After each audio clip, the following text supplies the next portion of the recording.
Welcome to Africo Tales. The Lagos sun beat down not just on the asphalt of the expressways, but on the very souls of those who dared to dream under its fierce gaze. In this city of relentless ambition, where skyscrapers scraped the heavens and ancestral whispers still echoed from the earth, fashion wasn't just cloth, it was a language, a shield, a promise. Three women in particular had mastered this tongue, turning Instagram grids into empires and designer labels into crowns. Amara, with her audacious confidence, Sade, a chameleon of trends, and Nneka, whose elegance was as quiet as morning dew. They were goddesses of the digital age, their every post a testament to a life of curated perfection.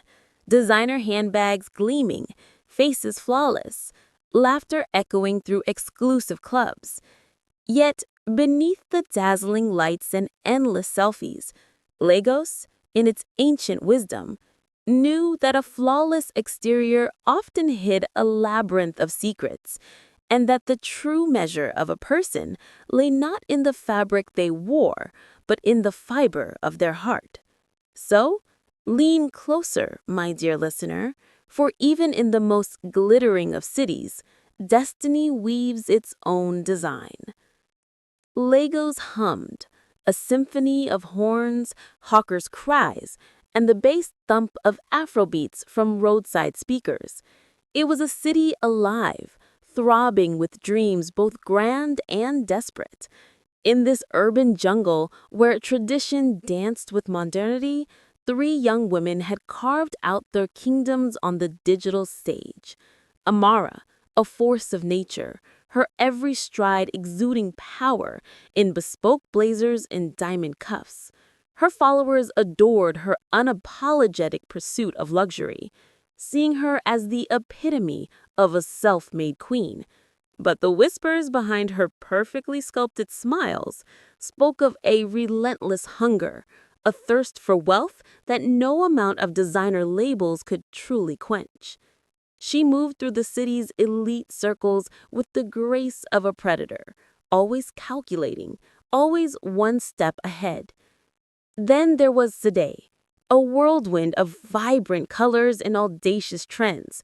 Her feed was a carnival of bold styles, her personality as effervescent as the champagne she often clinked glasses with at exclusive launch parties. She lived for the validation, for the endless stream of heart emojis and adoring comments, each notification a tiny dose of dopamine.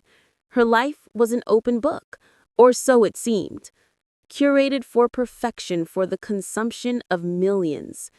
But the constant demand for attention, the need to stay relevant in a fickle digital world, had begun to fray the edges of her authentic self, leaving her vulnerable to the fleeting nature of internet fame. She often found herself trapped in a cycle of needing more, doing more, no matter the cost. And finally, Nneka. Her style was understated, elegant, a quiet reflection of her inner strength. She didn't chase trends. She merely embodied timeless grace.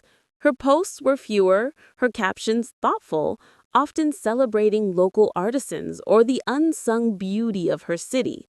While Amara and Sade chased fame with fierce determination, Nneka pursued excellence, building a sustainable fashion brand that paid fair wages and championed ethical practices. Her ambition was quiet, yet unyielding, rooted in the values her grandmother, a respected cloth weaver from their village, had instilled in her. She believed in the power of a well-made garment, not just for its beauty, but for the story it told, the hands that crafted it, and the spirit it carried. Her path was slower, but her steps were sure, guided by a wisdom that seemed ancient in such a modern setting. Amara's childhood, in the dusty, quiet compound of her ancestral village, felt like a distant dream, a stark contrast to the glittering penthouse apartment she now called home in Lekki. She remembered the stifling heat, the endless chores, the constant struggle. That poverty, that suffocating lack, had fueled her ambition, hardening her heart into an impenetrable fortress. A river without banks floods the village. Greed knows no shores, her grandmother had once warned, her eyes filled with an unspoken worry. But Amara had dismissed it, convinced that only boundless wealth could create true freedom. Her current path involved a complex dance with Chief Jide, a man whose pockets were as deep as his moral compass was shallow.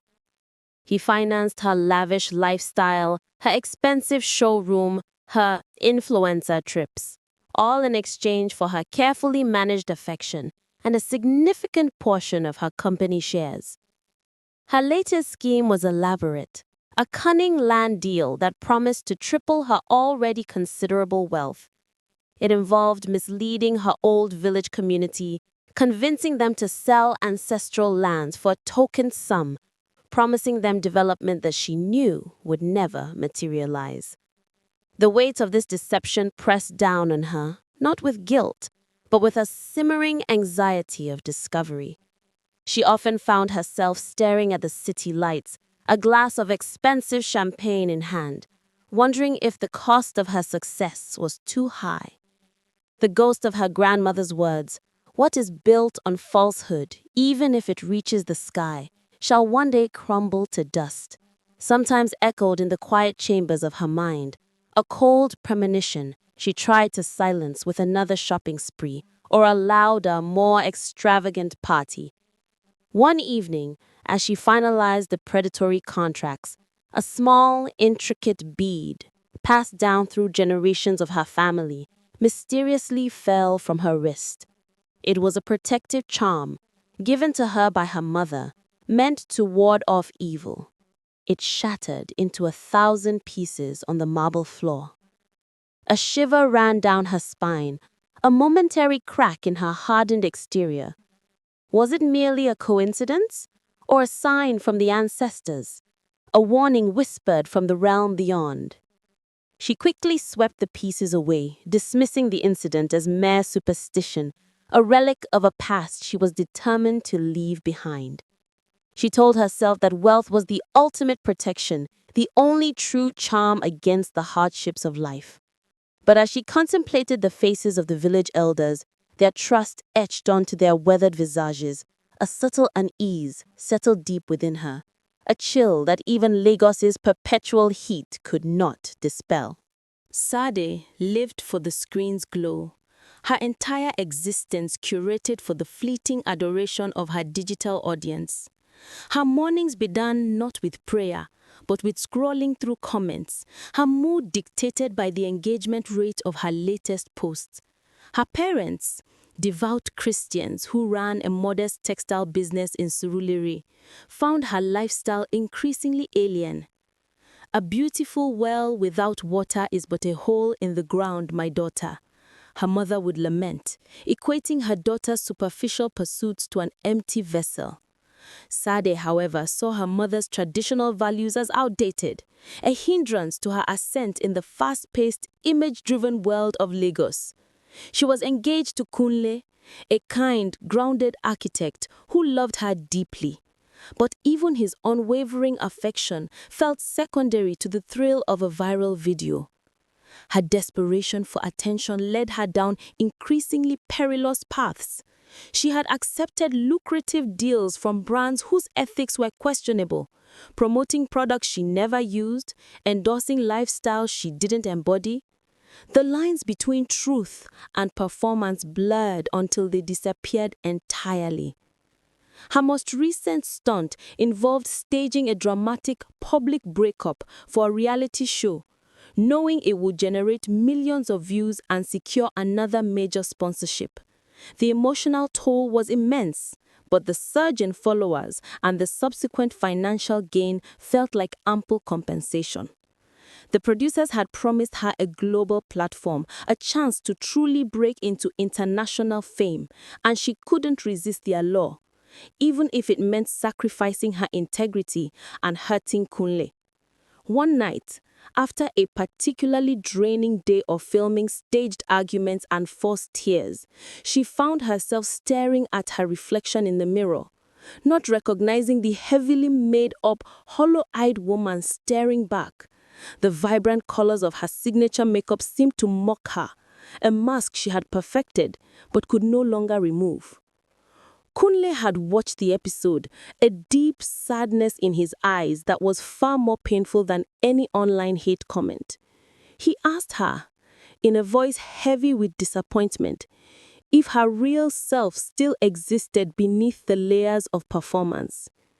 His words, soft yet piercing, pricked her conscience, exposing a vulnerability she usually buried beneath a barrage of laughter and online banter. She wanted to reassure him, to tell him she was still the woman he fell in love with, but the words felt like ashes in her mouth. The pressure to maintain her online persona was a suffocating weight, making it hard to breathe, let alone articulate her true feelings. Nneka moved with a quiet elegance, a stark contrast to the flamboyant theatrics of her peers. Her ambition wasn't a roaring fire, but a steady ember, fueled by a desire to create something meaningful, something that honored her heritage. She ran a small, ethical fashion workshop in Yaba, employing local tailors and using sustainably sourced fabrics. Her designs blended modern aesthetics with traditional African motifs, telling stories of resilience and beauty. Unlike Amara, she didn't chase wealth for its own sake, but as a means to empower her community. And unlike Sade, she valued genuine connection over fleeting likes, preferring the deep discussions with her artisans over the superficialities of online fame. Her fiancé, Bayo, a humble but brilliant textile artist, understood her vision, their shared passion for craftsmanship, a quiet melody in their lives. Her journey was not without her challenges. Competing with fast fashion brands and celebrity influencers was an uphill battle. There were days when orders were scarce, and the struggle to pay her staff weighed heavily on her. She often found herself working late into the night, hand-stitching intricate patterns, her fingers calloused but her spirits unyielding. Yet, instead of succumbing to despair, Nneka channeled her energy into community initiatives. She mentored young designers, shared her knowledge, and regularly donated leftover fabrics to local women's cooperatives, teaching them to create marketable products. Her actions, though rarely publicized, resonated deeply within her local community, earning her a respect that transcended social media metrics. One sweltering afternoon, as she helped a group of women package their handcrafted goods for market, she received an email from a prestigious international fashion exhibition. They had seen her work, her unique blend of tradition and modernity, and invited her to showcase her collection. It was a dream come true, a validation of years of hard work and unwavering integrity. But the cost of participation was steep, far beyond her current means.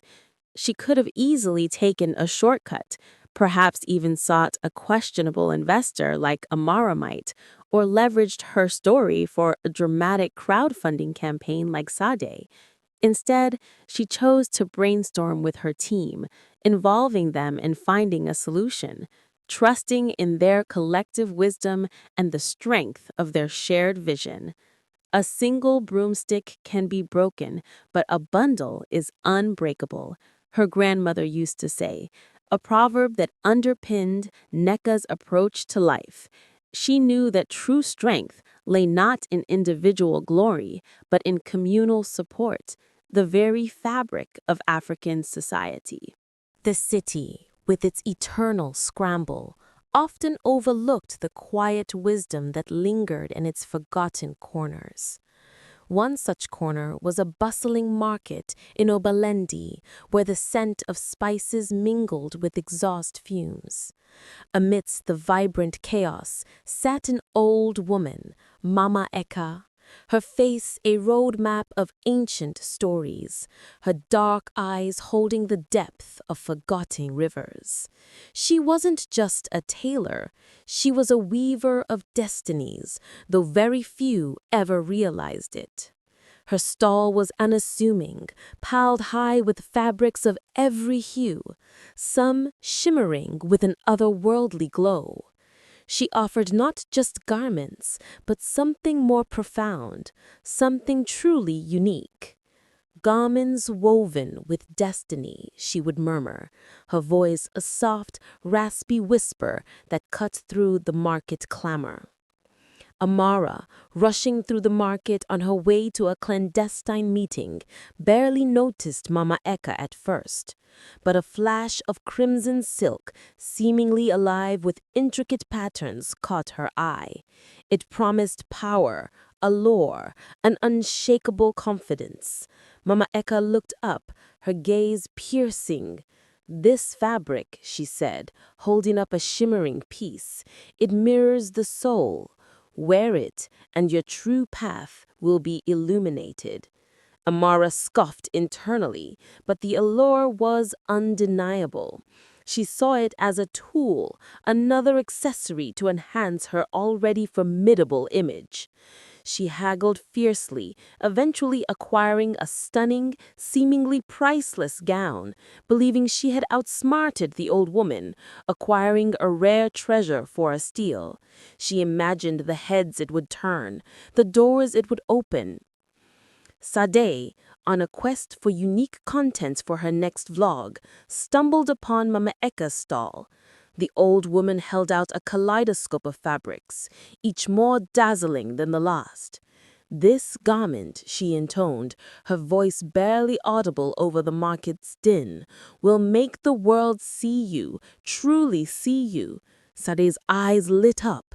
This was it, the viral sensation she craved. She chose a dress that sparkled like 1,000 camera flashes, convinced it would make her the undisputed queen of the digital realm. She imagined the explosion of likes, the trending headlines, the ultimate validation. She didn't question the old woman's cryptic words, only saw the potential for unprecedented fame, another stepping stone in her relentless climb for attention. Aneka, visiting the market to source ethical fabrics for her new collection, approached Mama Eka's stall with reverence. She recognized the quality of the ancient dyes, the careful weave of the threads.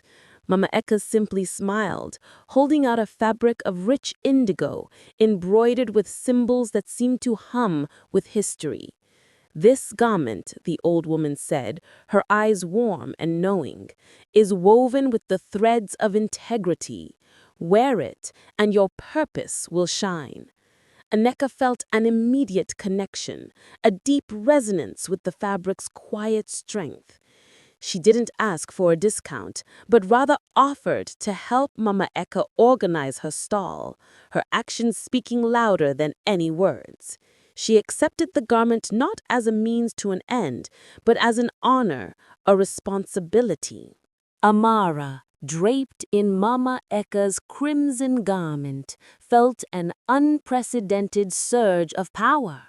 The fabric, rich and luxurious, seemed to cling to her form, accentuating every curve, making her feel invincible. She wore it to a high-stakes investor meeting, determined to finalize the dubious land deal that would line her pockets and secure her empire.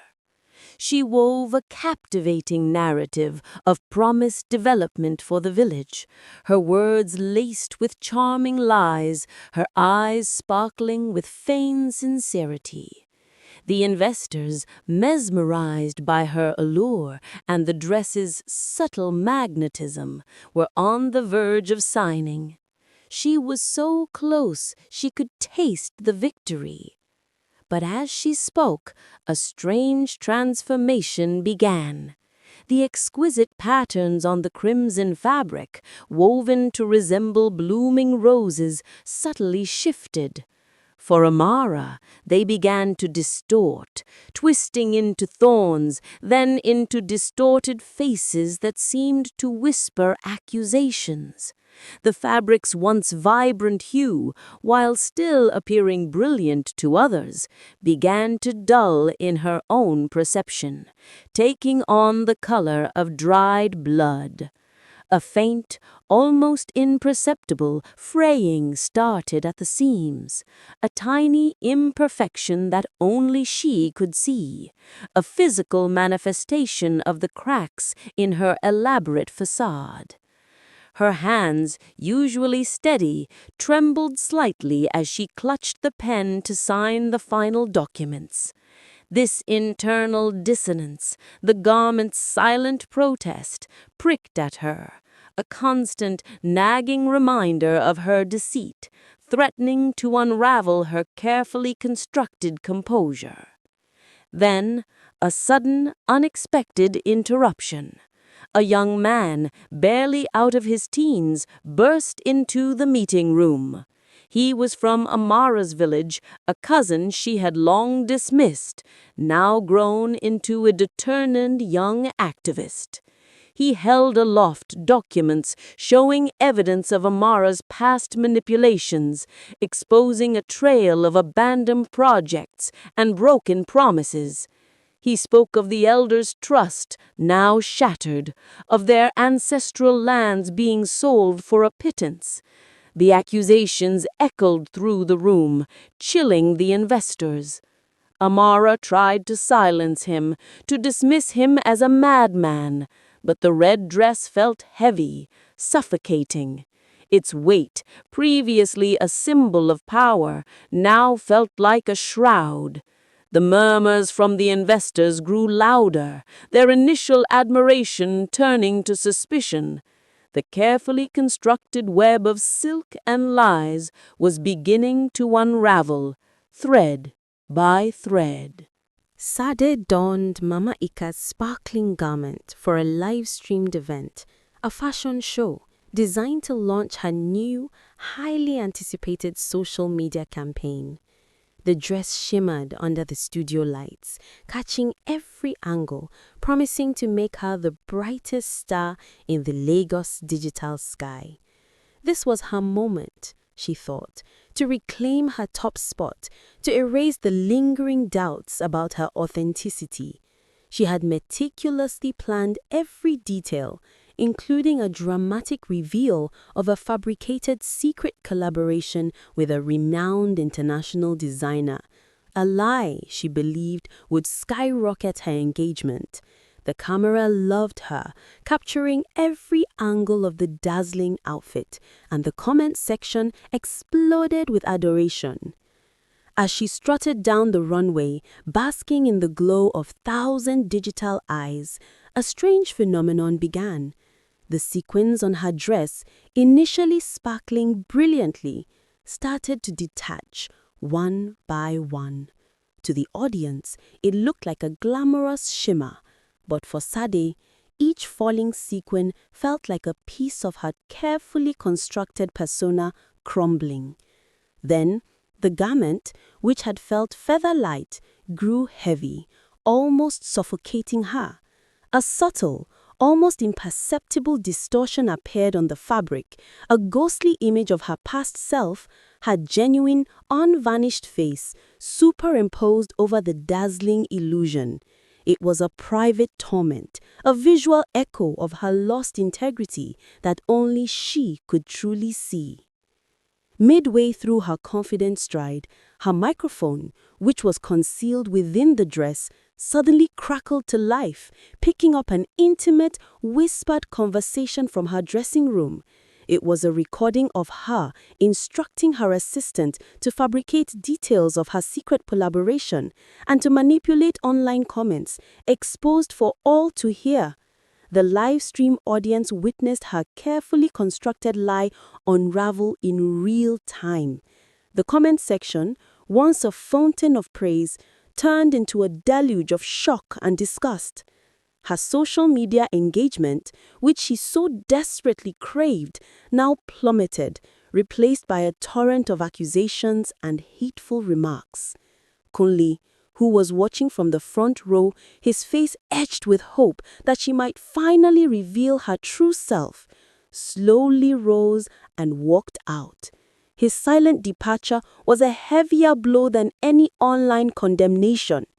The garment, once a symbol of her ambition, now felt like a burning scarlet letter, exposing her deepest deceptions to the world.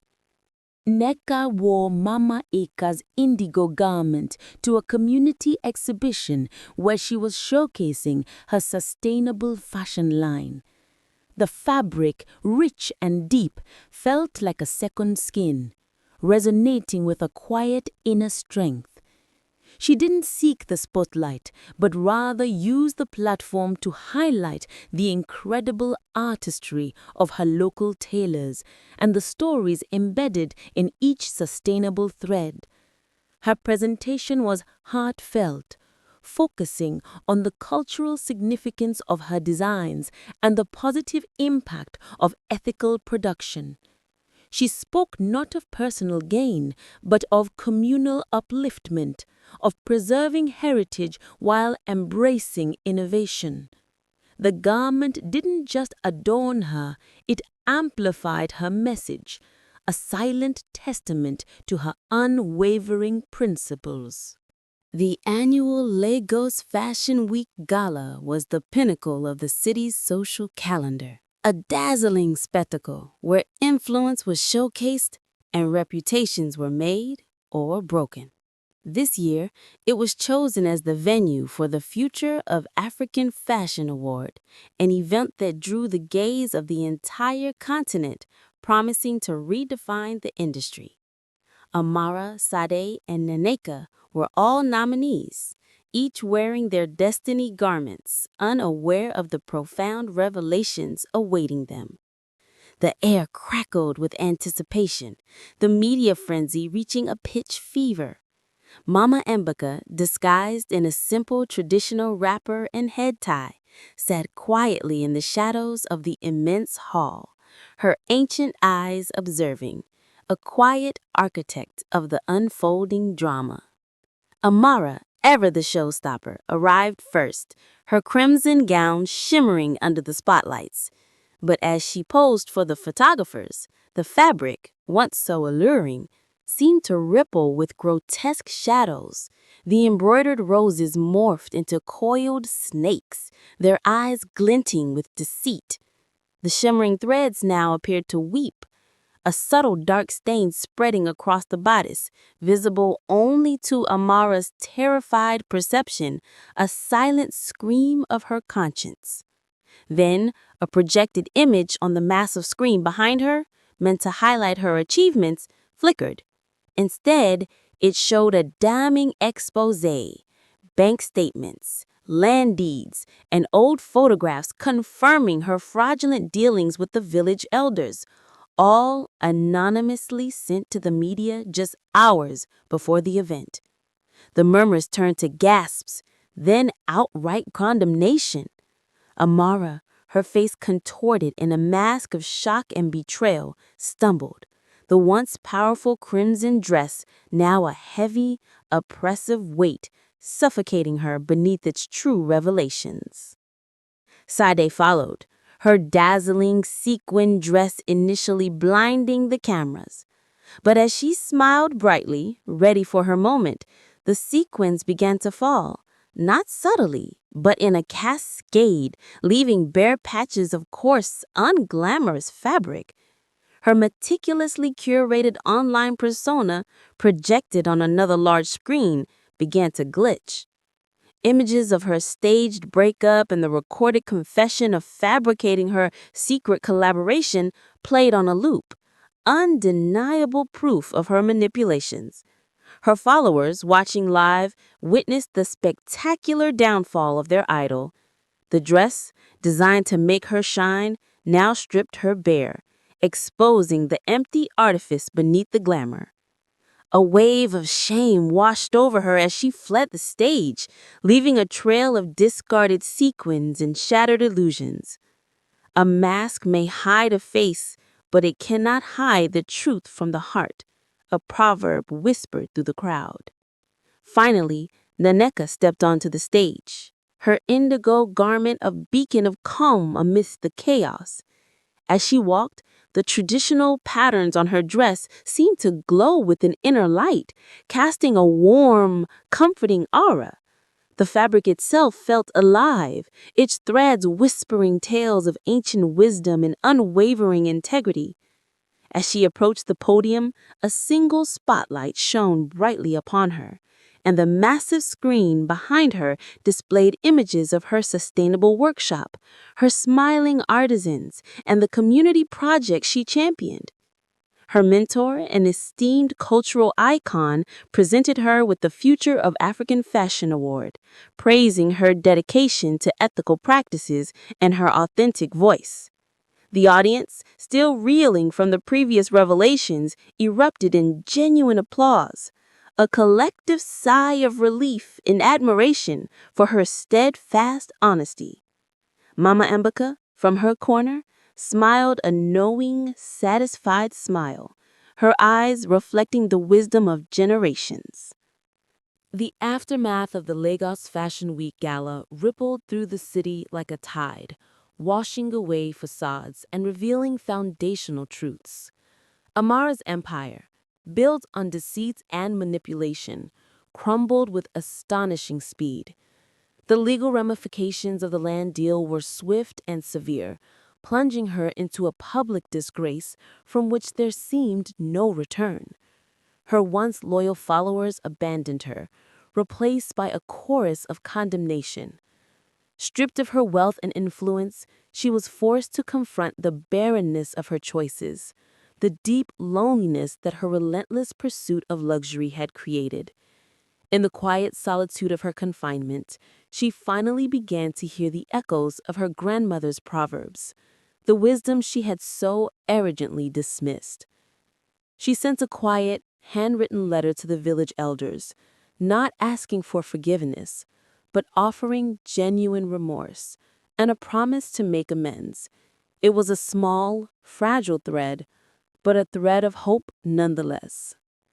Sade, devastated and humiliated, vanished from the public eye. Her carefully curated online persona, once her entire identity, was shattered. The endless notifications, once her lifeblood, now brought only scorn and ridicule. She retreated to her parents' modest home, abandoning the glittering world she had so desperately chased. In the quiet rhythm of her mother's workshop, away from the relentless glare of the cameras, she slowly began to rediscover the simple joys of genuine connection. Kunle, though deeply hurt, visited her, not to condemn, but to offer a path to healing. He reminded her of the girl he fell in love with, the one who existed before the relentless pursuit of likes. The journey to reclaim her authentic self would be long, but surrounded by the unconditional love of her family, she found the grace to begin. Her mother, ever sagacious, reminded her, a broken pot can still hold water if mended with care. Nneka, in contrast, flourished.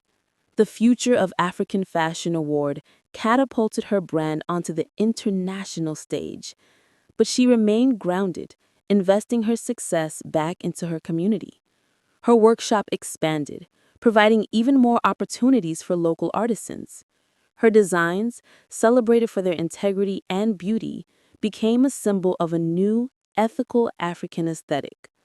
Her love story with Bayo, once quiet and understated, bloomed, a testament to partnership built on shared values and mutual respect. They planned a modest wedding, a celebration rooted in their ancestral traditions, far removed from the lavish displays of Lagos's elite. Nneka never forgot the lessons of the Destiny garments.